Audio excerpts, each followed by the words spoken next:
but they understand some English, so I can do that too. And it's pretty lickety split. It's been pretty good. I've got a good staff. I'm really lucky. So if you wanted to do that, some people don't. Some people want to do all their own cleaning and all that, and fair enough.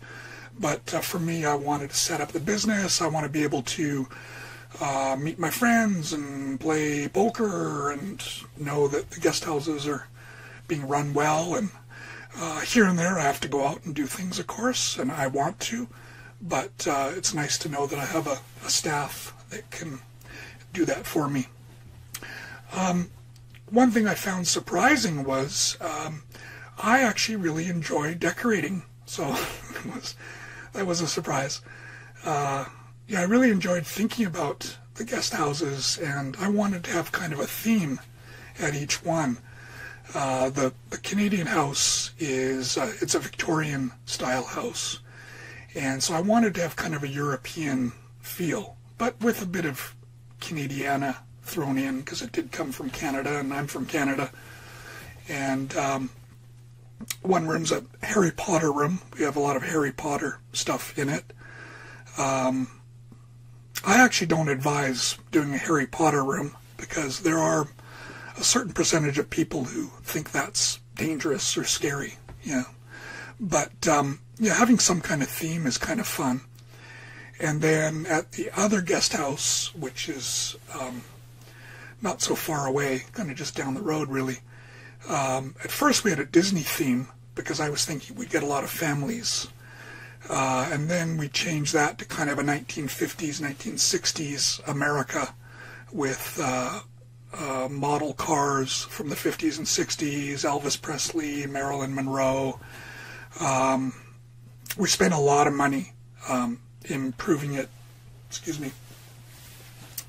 It was my wife's store at first. So it was my wife's store on the first floor, and then her apartment on the second floor. So this store is kind of unique looking.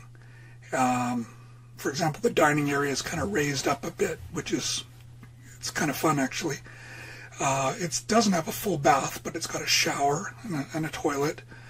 And so we spent a lot of money on just fixing the ceiling and a lot of things that make it look better, and soundproofing and things like that.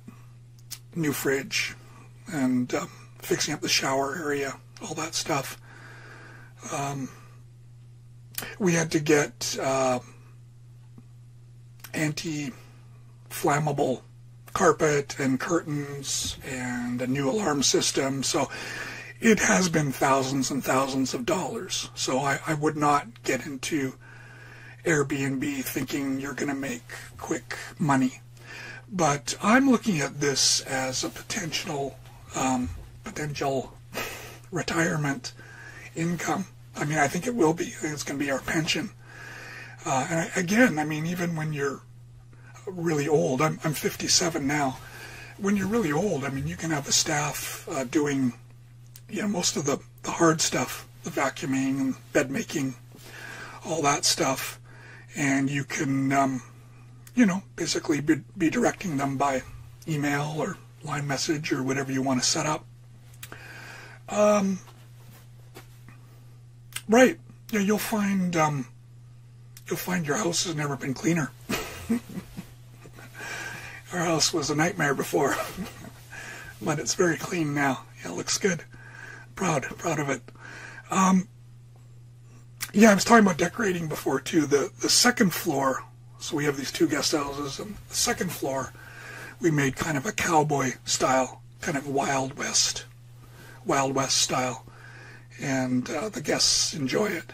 So yeah, I was kind of disappointed when I finished decorating the two guest houses. I wanted to do more, and I wanted to open a third guest house, but it's very difficult in Japan. You can do it, but it's a lot of work to get, jumping through a lot of hoops, paperwork, bureaucracy. The fire department has to come and check and then recommend what kind of fire alarm equipment, lots of things that you got to get done. So I think in the Japanese case, I think if you have a place available already, I would say go for it. I think in America and Canada and other countries, it's probably easier to start. I think the regulations aren't as tough. But yeah, in Japan, so far anyway, I've just decided to stick with the 2 guest houses and see how that goes. Because, yeah, jumping through hoops was not fun. But I think probably if you're opening up in Europe or Australia or, North America, as I said, I would think it's probably easier. Japan's quite strict about a lot of things. Yeah, it's interesting. Japan's not strict at all about opening your own English school, which I also did. Anyone can open an English school anywhere. Yeah, no problem. It's quite strange. They don't worry about having a fire extinguisher. I got that myself. They don't worry about that. But man, if you start a guest house, it's really a challenge here. The Hotel Association is very powerful in Japan. And of course they contribute to the political parties here. So they're big money. So what they say is very important. So yeah, they have a lot of pull. But I think it's different in each country. So I would check on that in your country and see what that's about. We are making money. Yeah, as I say, we've spent thousands of dollars, but we will make anywhere between in American dollars, $30,000 to $50,000 a year. And I spend, what do I spend? I maybe spend 1 hour a week on this job. So if I told you, you can have a job, you only have to work 1 hour a week, we'll pay you between 30 and 50 grand, I think you would take it. Now, mind you, I worked really hard to get to that point. It was a lot of hours, it was a lot of stress. I